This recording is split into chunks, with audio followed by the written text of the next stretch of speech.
ओम श्री वेद पुरुषाय नमः। नमस्कार। आरंभ किया जाता है श्रीमद् भगवद गीता जी शंकराचार्य जी के भाष्य के अनुसार। अच्छा जी। ओम श्री सीतारामचंद्राभ्याम नमः। नमो गुरुभ्यः। अथ कालदेवताः श्री संवत् 2080 फाल्गुन शुक्ल पक्षः दशमी मंगलवारः पुनर्वसु नक्षत्रम् उत्तरायणं वसंत ऋतुः। ओम तत्सत्। श्री शंकराचार्याय नमः। अच्छा जी, तो हम सिंहावलोकनम रिविजन। तो कल हमने बहुत ही अच्छा एक टॉपिक देखा था जिसमें हमने ये देखा कि यज्ञ क्या है।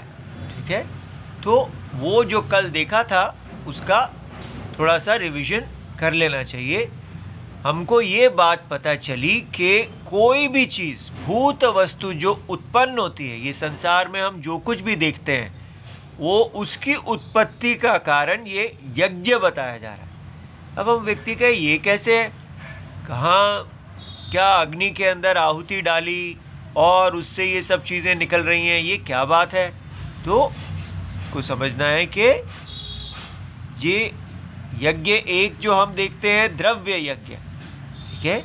तो द्रव्य यज्ञ जो है वो देवताओं के प्रति हमारा कर्म है कि देवताओं के प्रति जो हमारा ऋण है उसको हम पूरा करते हैं, उनको आहुति दे के उसमें इंद्राय स्वाहा, इस प्रकार इंद्र के लिए आहुति, ठीक है। तो इस वरुणाय स्वाहा, वरुण के लिए आहुति, इस प्रकार। और अग्नये स्वाहा, तो अग्नि जो है वो जो भी हव्य जो यज्ञ में डाला जाता है उसके वाहन है। तो आप अगर कहते हैं अग्नये स्वाहा तो अग्नि के लिए, लेकिन जब आप कहते हैं इंद्राय स्वाहा तो इंद्र तो वहाँ नहीं है, तो अग्नि देवता जो हैं वो इंद्र के पास उसको ले जाएंगे। इसलिए अग्नि में ही सभी देवताओं के लिए आहुति डाली जाती है, लेकिन वो जिस नाम से डाली जाती है, तो अग्नि देवता की अपनी आहुति है तो अग्नि देवता अपने पास रख लेंगे, और अग्नि देवता के लिए यदि इंद्र आदि की आहुति है तो वो उनके पास चली जाएगी। तो ये जो हमें समझ नहीं आता, हम साइंस पढ़े हुए हैं, हम कहते हैं ये क्या भाई, आग के अंदर ऐसे घी डाला, नाम बोला, तो ये कैसे आप कह रहे हैं ये सारे संसार की ये चंद्र, ये प्लैनेट्स, ये यूनिवर्स, ये जो कुछ भी है ये सब यज्ञ में से निकला है, ये क्या बात है। तो अच्छी तरह समझना है कि हमने ये देखा कि ये देवता क्या है। जब अच्छी तरह हम समझ जाएंगे तो हमको ये ऐसा अटपटा नहीं लगेगा। हमने ये समझा कि कारण जो है उससे ही कार्य की उत्पत्ति होती है। पॉइंट क्लियर है। कारण क्या है? कॉज से इफेक्ट की उत्पत्ति है। जैसे अगर कोई कहता है सारे लहरें जो हैं वो क्या हैं, जो उत्पन्न हुई हैं, वो कहाँ से आई हैं? वो जल में से आई हैं। तो हमको समझ में आता है, हम कारण को देखते हैं तो कारण में से कार्य की उत्पत्ति हुई है। अब यहाँ कहा जा रहा है कि ये सारा कुछ जो है वो यज्ञ में से उत्पन्न हुआ है। तो हम कहें भाई ये हम तो नहीं देखते कि यज्ञ कैसे जगत का कारणम है। तो हमें समझना है कि यज्ञ में से उत्पन्न हुआ है का मतलब क्या है, आपने यज्ञ को तृप्त किया तो यज्ञ आपको दे रहा है। तो यहाँ पर ये बताया गया कि सह यज्ञ प्रजा सृष्ट्वा, ये प्रजाएं जब आत्मा शरीर धारण करती है तो उसके साथ ही सृष्टि में यज्ञ व्यवस्था की उत्पन्न को बनाया गया है। यज्ञ व्यवस्था क्या है? यज्ञ व्यवस्था है कि आप अपने कर्म को, जो आपका स्वधर्म है, उसको करेंगे तो तो वो किया हुआ स्वधर्म जो है, वो स्वधर्म क्या है? यज्ञ, आपकी जो यज्ञ के प्रति स्वधर्म है, तो आपने यज्ञ को वर्धन करना है, तो यज्ञ आपका वर्धन करेगा। ठीक है, तो हर व्यक्ति यज्ञ का वर्धन कर रहा है, यज्ञ उसका वर्धन कर रहा है। ये एक प्रिंसिपल है। अब यज्ञ क्या है? यज्ञ में हमने देखा कि ये भगवान ने, जो भगवान कौन है? सत्यम, परम सत्यम। सत्यम क्या होता है?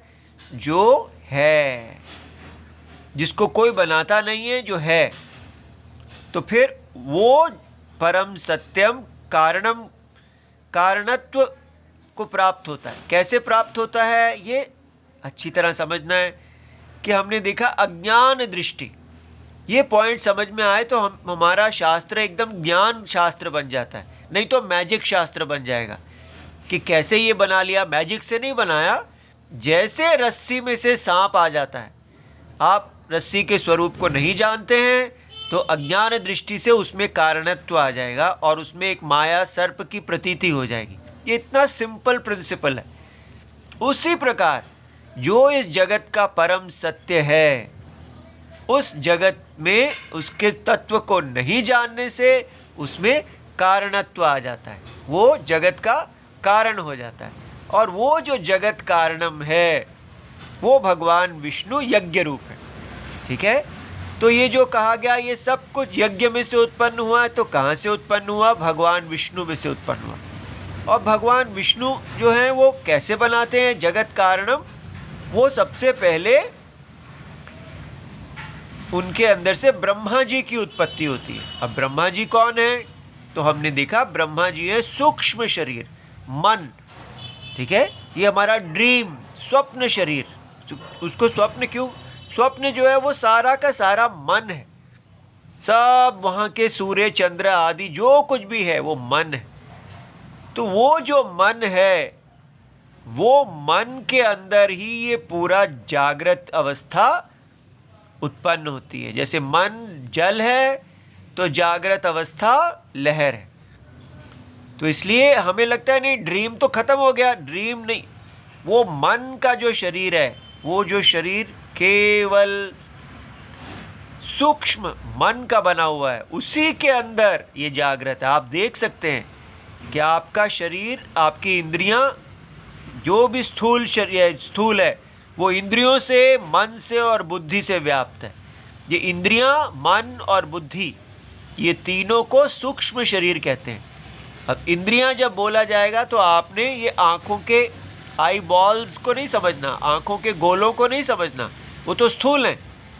तो फिर उनके अंदर जो सूक्ष्म इंद्रियां हैं, जो ये बताती हैं कि आई बॉल्स ठीक तरह काम कर रहे हैं या नहीं काम कर रहे हैं। तो इसलिए आई बॉल को डॉक्टर ठीक कर सकता है, लेकिन इंद्रियों को डॉक्टर नहीं ठीक करते।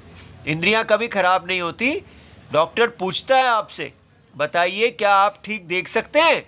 तो वो कौन बताता है? वो इंद्रियां बताती हैं। इंद्रियां, जब आप चश्मा लगा लेते हैं तो आप कहते हैं हाँ मैं ठीक देख रहा हूँ, इसका मतलब इंद्रियां ठीक थी। आई बॉल को चश्मे की आवश्यकता है, इंद्री को नहीं। ये बात समझ में आ गई? तो इंद्रियां सूक्ष्म है और इंद्रियों के पीछे जो मन है, जब हम कहते हैं मेरा तो मन ही कहीं और था, तो इंद्रियां चाहे देख भी रही हो, मन कहीं और होता है। ठीक है, आंखें बंद करके भी कोई आपको हाथ लगाए, आप बता देते हैं अरे ये तो मेरा दोस्त है, आप हैं। वो पूछते हैं, कई बार कोई पीछे से आके हमारी आंखें बंद कर देते हैं, पूछते हैं बताओ, हमें वो बूझना होता है कौन है। हम केवल उस स्पर्श को जान लेते हैं अपनी मन के चक्षु से। चाहे हमारी चर्म चक्षु, जो स्किन में जो आई बॉल्स की चक्षु बंद होती है, लेकिन हम टच को मन की दृष्टि से जान लेते हैं और कहते हैं अरे ये तो मेरा छोटा भाई है। ठीक है, ऐसे। तो ये जो मन का चक्षु है वो इंद्रियों के पीछे है, और उसके पीछे जो है निर्णय करने की शक्ति। क्या आप निर्णय करते हैं कि ये इसका स्पर्श है या उसका स्पर्श है? ये दो बच्चे घर में हैं, उन दोनों में से कौन होगा? ऐसे करके जो निश्चय करना है, तो वो निश्चय करने की शक्ति मन से भी सूक्ष्म है। तो इस प्रकार हमारा जो सूक्ष्म शरीर है वो इंद्रियां, मन और बुद्धि, इन तीनों का बना हुआ है। और ये सूक्ष्म शरीर जो है इसको देवता कहते हैं, इसमें देवता हैं, अर्थात ये देवता जो हैं ये स्थूल शरीर के अनुग्राहक हैं। अनुग्राहक शब्द समझ लेना है, ये उन पे कृपा करते हैं। अब ये कृपा किस आधार पे करते हैं? इनका आधार है, यदि इनके द्वारा जो इन्होंने कृपा की है उसको आप ऋण समझते हैं कि ये ऋण है और हमको इनका वर्धन करना है, तो इनका जब आप वर्धन करते हैं तो ये आपका वर्धन करते हैं। इसलिए हमको देवताओं का ऋण होता है, ठीक है। जन्म से ही हम देवताओं की कृपा के ऋणी हैं। तो उन्होंने पहले जो कृपा क्यों की? क्योंकि हमने पहले उनका वर्धन किया। इस प्रकार ये कृपा जो है ये हमारे ही कर्मों के कारण वो कृपा आती है, किंतु हमें अपनी जो कृपा की गई है उससे ऋण मुक्त होना होता है। इसलिए ये समझना है कि ये एक चक्र है कि जो देवता हम पे कृपा करते हैं तो उस कृपा से हम देवताओं का तर्पण करते हैं। वो हम कैसे करते हैं? वो हम यज्ञ की आहुति से करते हैं। ये बात आपको समझ में आ गई। इसलिए यज्ञ जो है वो बहुत ही महत्वपूर्ण है। तो हमने कल देखा कि ये देखिए कि 5 प्रकार के ऋण हैं जिनसे हम जन्म लेते हैं, ठीक है। कौन कौन से ऋण थे? तो सबसे पहले होता है, यहाँ क्रम में तो इस श्लोक के आधार पे हमने इस क्रम में लिख दिया, पर वैसे कहा जाता है कि सबसे इम्पोर्टेंट जो है, महत्वपूर्ण है, वो देवताओं का ऋण है, ठीक है। ये देव यज्ञ नंबर 1, अग्नि में देवताओं का होम करना देव यज्ञ है। इस प्रकार तो हम देवताओं के ऋणी हैं। तो ये ऋण का जो कॉन्सेप्ट है, जो कि पूरा जीवन हमारा किस लिए है? कंज्यूमरिज्म के लिए नहीं है। भोग करना अर्थात यज्ञ की चोरी करना। जो कुछ भी हमको यज्ञ देता है वो वापस यज्ञ को ही आपने देना है, ना कि आप खुद कंज्यूम करेंगे तो हम भूखे रह जाएंगे। नहीं, हम भूखे नहीं रहेंगे। यज्ञानुशिष्ट, यज्ञ करने पर जो प्रसाद बचता है उसमें हमारा अधिकार है, ठीक है। इसलिए हमें सब कुछ हमेशा जो हम यज्ञ करेंगे उसमें जो प्रसाद होगा उसमें हमारा अधिकार है। वो निर्मल होता है, उसमें कोई पाप नहीं होता, वो शुद्ध होता है। इसलिए जो व्यक्ति बिना देवताओं को अर्पण किए भोग कर लेते हैं उनका अन्न जो है वो पाप होता है। अब बताइए कि हम सोचते हैं हमने तो कभी चोरी की नहीं, हम तो अपने पैसे का खाते हैं। आपका कोई पैसा नहीं है। जो कुछ भी आपके पास है वो आपको यज्ञ ने दिया है। आप उससे यज्ञ का तर्पण करेंगे और आपको उस तर्पण से जो प्रसाद मिलेगा उसको आप बस उससे आपको संतोष करना। ये हमारी संस्कृति, वैदिक संस्कृति है। इसलिए ये देखिए, जो व्यक्ति ऐसा सोचता है कि मैं भारत का सबसे अमीर आदमी हूँ और मैं अब शादी करने लगा हूँ अपनी पुत्री की, तो मैं हज़ारों करोड़ रुपया केवल अय्याशी में ही लोगों पे लगा दूँ। क्यों? क्योंकि ये मेरा पैसा है। वो भारतीय संस्कृति को कुछ नहीं जानता, ठीक है। वो उसको ये समझ में आना चाहिए कि वो समाज का सबसे श्रेष्ठ आदमी है और वो इस प्रकार अगर हज़ारों करोड़ रुपए केवल अय्याशी में ही लगाएगा तो वो यज्ञ का चोर हो जाएगा और संसार में अव्यवस्था को स्थापित करने वाला हो जाएगा, अधर्म को स्थापित करने वाला हो जाएगा। क्योंकि लोग उसको ही प्रमाण समझेंगे कि जैसे ये कर रहे हैं हमें भी करना चाहिए। इसलिए ये बहुत ही, जिसको कहते हैं गैर जिम्मेदारी अर्थात दायित्वशीलता नहीं होना, कि हम अपने यज्ञ को समझते ही नहीं। हम सोचते हैं मैं ये सारा पैसा मैंने कमाया है। ये सारा पैसा आपको यज्ञ ने दिया है और यज्ञ का पैसा यज्ञ के लिए ही है, ठीक है। इसलिए हमको यज्ञ करते हुए जो मिल जाए, अगर किसी के पास अधिक धन है तो वो अधिक धन से यज्ञ को विस्तार करे, जिसके पास कम धन है वो कम धर्म से यज्ञ को विस्तार करे, ना कि अय्याशी करे। ये बात समझ में आ गई। इसलिए हमारा देश में अमीर लोग भी, चाहे जैसे राजा इत्यादि, जो उनके भी जीवन जो है वो केवल अपने धर्म का पालन करने के लिए अगर स्वधर्म करते हैं। बाद में हम जो अय्याश राजाओं को देखते हैं वो विकृत है। हमें समझना है कि धर्म की विकृति क्या है और जो शास्त्र में कहा गया है।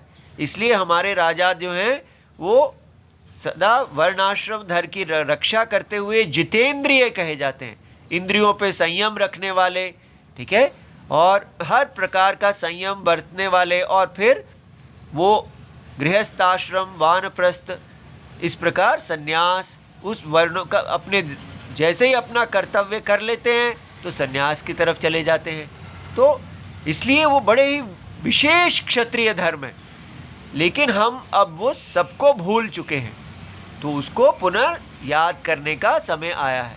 तो ये जो 5 ऋण हैं, डेट्स जिसमें हम जन्म लेते हैं, अगर हम इनको पूरा करते हुए जीते हैं तो जीवन इतना सुंदर हो जाएगा। अब देखिए कि हम ये जो इंडिविजुअलिज्म है कि मैं हूँ बस, मैं किसी से नहीं जुड़ा हुआ, मेरा शरीर है, मेरी मर्जी, सब जगह यही चल रहा है। तो और बच्चे ऐसा कहते हैं, क्या आपने हमें जन्म करने से पहले पूछा था कि हमें शरीर चाहिए? तो जब आपने हमसे पूछा ही नहीं, आप कहते हैं आपने हमको जन्म दिया इसलिए हमारा आपके प्रति कर्तव्य है। क्या कर्तव्य है? कोई कर्तव्य नहीं है। आई एम फ्री, मैं वही करूँगा जो मेरी मर्जी है, आपकी मर्जी से मेरा कोई मतलब नहीं। ऐसी बातें क्यों की जा रही हैं? क्योंकि हमें अपनी संस्कृति से परिचय ही नहीं दिया गया, ठीक है। इसलिए हमें ये समझना है, ये 5 यज्ञ बच्चे को पहले ही बताया जाता है कि आपका देवताओं के प्रति ऋण है। जो कुछ भी ये आपके शरीर के सारे अंग जो हैं, हर अंग में एक देवता है। अब वो देवता कौन है? वो स्वयं भगवान सत्य ही हैं, जिन्होंने ब्रह्मा जी का रूप धारण किया। ब्रह्मा जी के अंदर सभी देवता हैं। ये बात समझ में आ रही है ना? तो मन जो सूक्ष्म शरीर है वो देव शरीर है, और स्थूल शरीर जो है वो देव शरीर के द्वारा अनुग्रहित है। अनुग्रहित माने उसके द्वारा पाला गया है। तो सारे जागृत शरीर को पालने वाला स्वप्न शरीर है, ठीक है। सूक्ष्म शरीर स्थूल शरीर को पालता है। इसलिए सूक्ष्म शरीर जो है उसके द्वारा सूक्ष्म शरीर का वर्धन करना चाहिए। सूक्ष्म शरीर स्थूल शरीर का वर्धन करता है, और स्थूल शरीर के द्वारा सूक्ष्म शरीर का वर्धन किया जाता है। सूक्ष्म शरीर को देवता कहते हैं। आशा है ये बात आपको समझ में आ गई होगी। इसलिए देवता आदि को आप निंदा नहीं करना है कि वो नॉन साइंटिफिक है। साइंस सूक्ष्म शरीर को जानती ही नहीं है।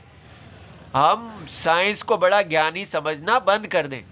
साइंस केवल एक प्रत्यक्षवादी विद्या है, और हमारी वेद विद्या जो है उससे कहीं ज़्यादा श्रेष्ठ है। वो प्रत्यक्ष के अतिरिक्त सूक्ष्म शरीर को जानती है और कारण शरीर को जानती है, और उसके पीछे के जगत के सत्य को जानती है, जो साइंस कुछ नहीं जानती, ठीक है। इसलिए देवताओं का तर्पण करना को कहते हैं देवयज्ञ। और क्या है? तो उसके बाद आता है ऋषि यज्ञ नंबर 2। ऋषि कौन है? ऋषि वो हैं जो वेद के मंत्र दृष्टा हैं। वेद के मंत्र जो हैं उनको कोई लिखता नहीं है, उसको किसी मनुष्य ने नहीं बनाया। ये आजकल हम पढ़ते हैं तो कह देते हैं ऋग्वेदा इज़ द ओल्डेस्ट वेदा, वो उसकी उत्पत्ति इतने हज़ार साल पहले हुई थी, अर्थात उसको लिखा गया था। ये सब बिल्कुल गलत है। वेद जो हैं वो अनादि हैं और वो भगवान से ही उत्पन्न होते हैं, और ये ऋषि जो हैं ये सूक्ष्म शरीर में आते हैं, ठीक है। और ये ऋषि जो हैं ये ही सारे मंत्रों के दृष्टा हैं, मंत्र के अर्थ के दृष्टा हैं, और इसलिए हमारे गोत्र ऋषि ये होते हैं। इन्हीं से ही सभी पुरुष जो हैं उनकी उत्पत्ति है। तो इसलिए ये ऋषि जो हैं इनके प्रति हमारा ऋण है, क्योंकि ये वेद के मंत्र दृष्टा हैं। इसलिए इनका ऋण की उत्पत्ति को कैसे उन ऋण होते हैं? नित्य स्वाध्याय, डेली हर रोज़ पूजा की तरह अपना स्वाध्याय करना, और स्वाध्याय के लिए कोई पढ़ाने वाला चाहिए, कोई पढ़ने वाला चाहिए। इसलिए अध्यापन माने पढ़ाना और अध्ययन माने पढ़ना। ये जो अध्ययन और अध्यापन है ये ऋषि यज्ञ कहलाता है। और उसके बाद जो हमारा नंबर 3 आता है पितृयज्ञ। अब ये पितृयज्ञ क्या है कि जो हमारे पूर्वज हैं, ठीक है, तो उनको हम आजकल सब कट ही गए हैं उनसे, लेकिन यहाँ क्या है कि पूर्वजों के लिए हम पुत्र की उत्पत्ति करते हैं, उनको श्राद्ध देते हैं और उनके साथ सदा जुड़े रहते हैं, ठीक है। तो उनको, और जो पुत्रियां हैं वो जब उनका कन्यादान किया जाता है तो वंश की वृद्धि होती है।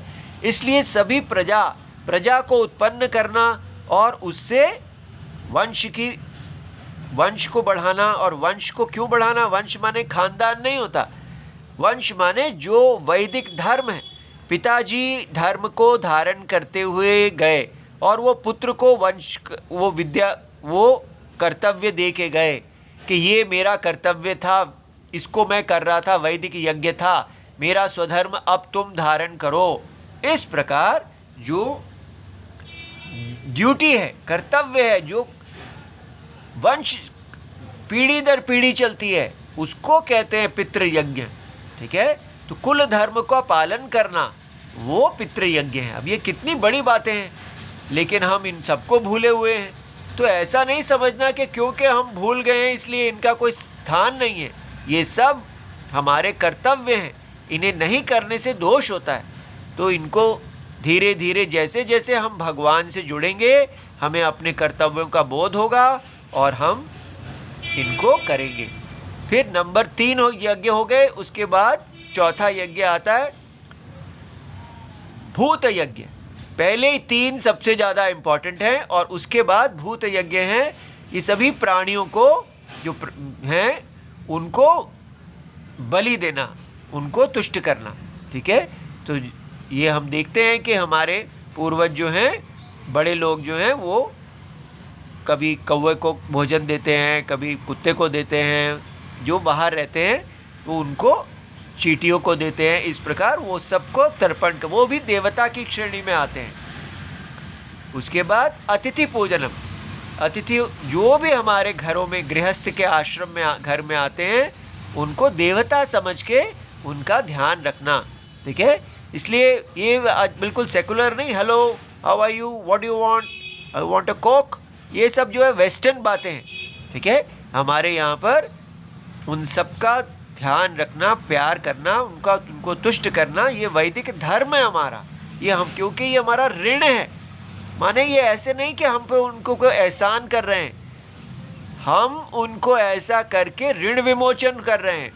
तो इसलिए जब वो आते हैं तो हम घर में कहते हैं आपके पैर पड़ने से हमारे घर पवित्र हुए, आपका यहाँ आना हमारे लिए तीर्थ स्थान के समान है। जो श्रेष्ठ लोग आते हैं उनका पूजन करना, उनका आदर करना और यथाक्रम जैसे जो बड़ा है उसके लिए बड़े की पूजन करना, ये सब हमारा वैदिक धर्म है, ठीक है। ये 5 यज्ञ जो हैं, इनके द्वारा जो कहा गया था कि जो व्यक्ति यज्ञ दानम तपस्चैव, इनको करता हुआ मुक्त होता है, शुद्ध हो जाता है, उसका ये सब यज्ञ हमारे पाप को क्षय करते हैं और हमारे अंतःकरण को शुद्ध करते हैं, ठीक है।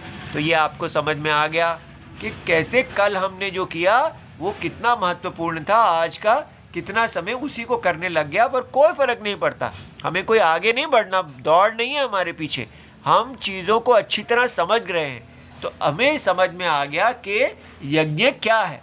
तो आज जो हम 5 महायज्ञ के महत्व को समझे हैं, ये रिवीजन किया है, इसको अच्छी तरह समझ लें कि ये यज्ञ जो है, एक चीज़ है द्रव्य यज्ञ, ठीक है। और कल हमने दूसरा जो यज्ञ बहुत ही इम्पॉर्टेंट किया था, तो ये द्रव्य यज्ञ तो अग्नि में होता है, लेकिन दूसरा वाला यज्ञ जो है, जो मानस यज्ञ है, जो मन से किया जाता है, और वो इससे भी ज़्यादा इम्पॉर्टेंट यज्ञ ये है कि यज्ञ जो है उसमें आत्मा रूप यज्ञ, कि सीधा आप परमात्मा जो आपकी देह में वास करने वाले आत्मा है, उसमें नारायण रूप अग्नि में, उनमें आप अग्नि कि ये आत्मा जो है यही अग्नि है और ये नारायण है, उस प्रकार आप जो भी करते हैं वो नारायण रूप अग्नि में उसकी आहुति देते हैं। ठीक है, अब ये कितना सुंदर हो जाएगा। देखो, आप चल रहे हैं तो नारायण चल रहे हैं, आप बैठ रहे हैं तो नारायण बैठ रहे हैं, आप हंस रहे हैं तो नारायण हंस रहे हैं, आप खा रहे हैं तो नारायण खा रहे हैं। तो आपकी हर चीज़ में, हर चेष्टा में नारायण की तृप्ति, उनका अनुमोदन होना चाहिए। ठीक है, इसी कारण से जब ऐसा बोलते हैं कि मधुरम हसितम हसितम मधुरम चलितम मधुरम मधुरम मधुरम, हे भगवान आपका चलना कितना मधुर है, हे भगवान आपका हंसना कितना मधुर है। दलितम, आपका ये जो संसार रूप में, द्वैत रूप में आ जाना, ये कितना मधुर है। ये सब हम किसी अन्य भगवान की स्तुति नहीं करते, जो भगवान इस देह में वास कर रहे हैं। इसलिए जब हम कहते हैं कि हसितम मधुरम, आपका हंसना मधुर है, तो आप हंस रहे हैं। जब आप हंसते हैं तो कहते हैं भगवान आपका हंसना कितना मधुर है। जब आप चलते हैं तो आप कहते हैं भगवान आपका चलना कितना मधुर है। इसलिए आपकी कहानी समाप्त। केवल नारायण, केवल पूरा 100%। तो ये नहीं कि सुबह आग जला ली अग्नि में, वो जो भी आप कर रहे हैं वो नारायण का ही तृप्ति है, एक एक चीज़। और जैसे ही आपका मन हटे नारायण से, फिर वापस लाओ। इसलिए खींच खींच के अपने आप को नारायण में स्थित करना, ये 24 घंटे का तपस्या, प्यार, डिसिप्लिन, ऐसा है, व्रत है। अब बताइए, जिस व्यक्ति को ऐसा व्रत मिलेगा वो कितना निर्मल हो जाएगा। उसके अंदर से रावण क्या था, वो अपने आप को तृप्त करता है, लेकिन जो राम है वो केवल समष्टि जगत आत्मा नारायण को तृप्त करते हैं। ठीक है, इसलिए ये जो आत्मा रूप, आत्मा में नारायण अग्नि में, आत्मा में जो अग्नि, उनको अग्नि ऐसा समझना कि वो अग्नि है। कौन सी अग्नि? नारायण। तो आप जब भोजन करने बैठे तो एक एक ग्रास आपने धीरे धीरे भगवान को खिलानी है। तब आप कभी भी कोई प्रतिषिद्ध चीज़, जो चीज़ यज्ञ के विरुद्ध है, यज्ञ में आप कोई ऐसी चीज़ नहीं डालेंगे जो हवन करने योग्य नहीं है, तो आप बड़ा शुद्ध जिएंगे। आपका चलना फिरना सब नारायण का चलना फिरना हो जाएगा। ये यज्ञ इतना शुद्ध करने वाला है। ठीक है, इसलिए यज्ञ जो है, अब कल हमने उसके बाद सीखा था कि तपस्या, हमने कहा इंद्रियों का संयम पूर्वक शरीर पीड़नम।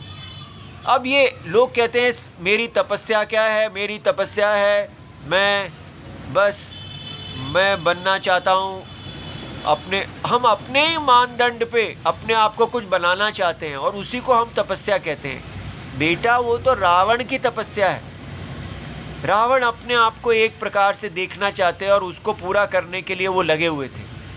लेकिन यहाँ तपस्या का अर्थ क्या है? यज्ञ, अपने आप को नारायण के बिल्कुल समरस कर देना। ब्रह्मचर्यम सदा वेदाचरणम, तो इंद्रियां जो हैं वो आपको वेदाचरणम से दूर लेके जाती हैं। तो तब आप उनको वेद अनुकूल चलाने के लिए जो इंद्रियों का संयम करते हैं, वो है तपस्या।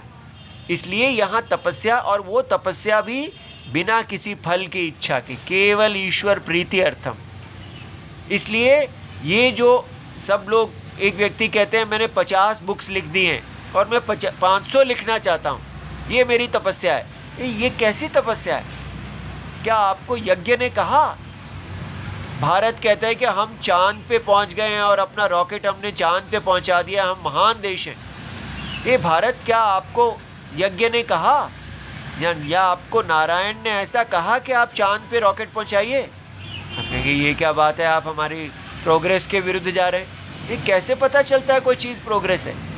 इसलिए जब तक हम अपने अंदर नारायण यज्ञ को में स्थित नहीं होते तो हम सब महत्वाकांक्षा में लगे हुए हैं। इंडिया जो है वो भारत दुनिया का ऐसा देश बन जाए, ऐसा देश बन जाए, उसके लिए ये करे वो करे।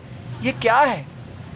हमको समझना है कि महत्वाकांक्षा रावणता है और यज्ञकांक्षा, यज्ञवर्धन जो है वो हमारे देश की वैदिक संस्कृति है, वो पवित्र करने वाली है। ठीक है, तो आज जो हम क्लास आज की आगे नहीं पढ़ पाए, कोई बात नहीं, इसको कल देखेंगे। ठीक है, चलो, ओम नमो भगवते वासुदेवाय, जय जय सीताराम, नमः शिवाय, प्रणाम।